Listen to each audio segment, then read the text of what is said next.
While it took 18 days of popular protest to force Hosni Mubarak out, the ouster of Moahmed Morsi on July 3 was achieved 6 times faster. As with the removal of Mubarak, Morsi's ejection involved a combination of nationwide street protests and the intervention of the Egyptian army. Unlike the overthrow of Mubarak, the forced removal of Morsi has divided opinions. Much of the reaction exhibited celebration or ambivalent acceptance of the coup.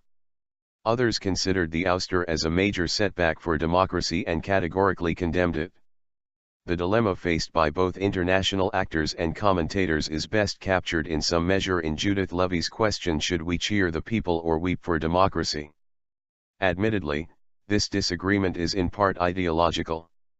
Importantly, however, the disagreement also critically turns on the question of whether there is standard that can help us make as scientific a determination of the democratic legitimacy of Morsi's ouster as possible. My purpose in this opinion piece is to propose a set of considerations and apply this to the case of Egypt for making such a determination. Accordingly, in the following paragraphs a set of 4 public policy considerations are identified and employed to determine whether the forced removal of Morsi stands the test of democratic legitimacy. First consideration. The first consideration is whether democratic institutions and processes are dismantled and replaced by a tyrannical system of government. As articulated in John Locke's 2 treatises of government and subsequently established in the 1948 Universal Declaration of Human Rights, where a government institutionalized despotic system of rule destructive to the rights and welfare of its people, then the people have the right to revolt against it and replace it with a democratic one. It is essential that the government became outright despotic and tyrannical or committed so fundamental a breach, such as mass killings akin to genocide or crimes against humanity, to forfeit any claim of legitimacy for it to be legitimately ousted through popular uprisings. The popular protest of June 30 revealed that Morsi's government grew to become widely despised. Admittedly, its performance in almost all areas of governance left so much to be desired. Indeed, in some areas such as the economy it proved to be an outright failure. Yet, as various commentators pointed out, overt or covert efforts of the security establishment and opposition forces for frustrating Morsi's government also share the blame for the poor performance and the resultant surge in the unpopularity of the government. While Morsi's government was not perfect and was ill-equipped to effectively deal with Egypt's post-revolution political, security and economic challenges, it operated largely within the democratic rules of the game. Its failures were not a product of outright despotism. Morsi's government sin was becoming increasingly unpopular, ineffective and less inclusive. This does not constitute a fundamental breach capable of stripping the government of its democratic legitimacy and hence is not reason enough to warrant a democratically justifiable popular uprising. The second consideration involves the test of last resort. According to the Universal Declaration of Human Rights, people are entitled to have recourse, as a last resort, to rebellion against an oppressive government. This suggests that where there are legally established options of removing a government other than through popular uprising, such other options should first be pursued. It is where such options are not available that people can as a last resort legitimately depose their government through an uprising. The June 30 to July 3 popular protest does not also meet the test of last resort. Apart from its electoral credentials, a major factor that distinguishes Morsi's government from that of Mubarak is that, unlike Mubarak's regime, it has not closed the legal options for its replacement. Ousting the government through street protests was thus not the last option.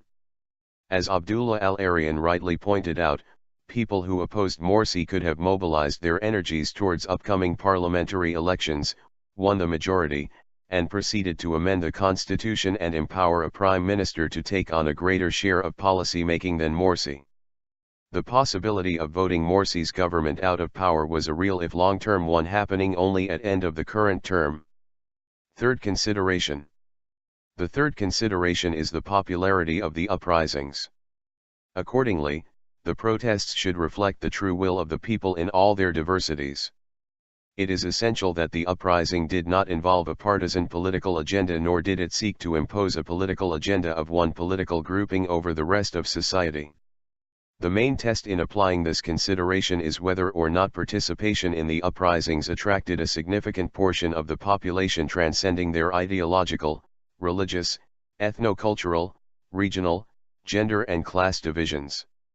Again, when it is measured against this consideration, the circumstances involving Morsi's ouster poorly stands to scrutiny.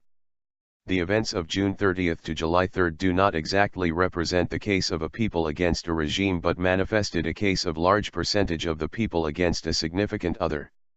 Indeed, according to reports, the Muslim Brotherhood and their supporters, which constitute the support base of Morsi's government, represent a large part of Egypt's population, perhaps half or more. As such, the protests against Morsi's government reflected the will only part of the people of Egypt, despite the fact that they were widespread and attracted millions of Egyptians. The demand for ousting Morsi was also in significant measure ideologically charged, as it was mostly driven by the desire to kick the Muslim Brotherhood from government. The fourth consideration is the part played by the military. Here the question is the kind of involvement of the military, the context in which the military got involved, and whether the military's involvement came out of a genuine interest and need for preventing total breakdown of law and order or eruption of major violence. Accordingly, for an ouster of a government in which the army played a decisive role to be democratically defensible, it is important to show that the descent of society into chaos and civil strife could not have been prevented without the ouster of the government through military intervention. In the case of the July 3 overthrow of Morsi's government, it was not adequately established that the ouster of Morsi was the only way out of the standoff that emerged following the protests that started on June 30. While the demand for Morsi to leave office came from millions of Egyptians, the military's intervention was decisive in overturning Morsi's government. As Marwan Bishara observed in an insightful article, the military's intervention prevented any last-minute efforts that would save face and pave the way for constructive change, such as holding a referendum over the presidency or the building of a national unity government, leading to early elections. Contrary to its statement that it was fulfilling the will of the people, the army used the protests to arrogate for itself the role of deciding for the people of Egypt. A New York Times opinion piece by Khaled Abu El-Fadl discusses this issue. The foregoing establishes that Tahrir Square of June 30 and those who supported it were utterly wrong, and its outcome fails the test of democratic legitimacy. Rather than correcting the path of Egypt's revolution as the army wished people to believe, it reversed much of the democratic gains achieved since the departure of Mubarak. The major question now is not whether deposing Morsi was democratically legitimate and justifiable. It is rather whether it was at all worth the risks facing Egypt today. Two major issues are now facing Egypt. The first is whether the crisis, deepening by the day as the army tightens the screw on Morsi and his support base, would spiral out of control. The other is whether it has lost its chance of a genuine democratic transformation with the army stripped of guarantees insulating it from full civilian and democratic control.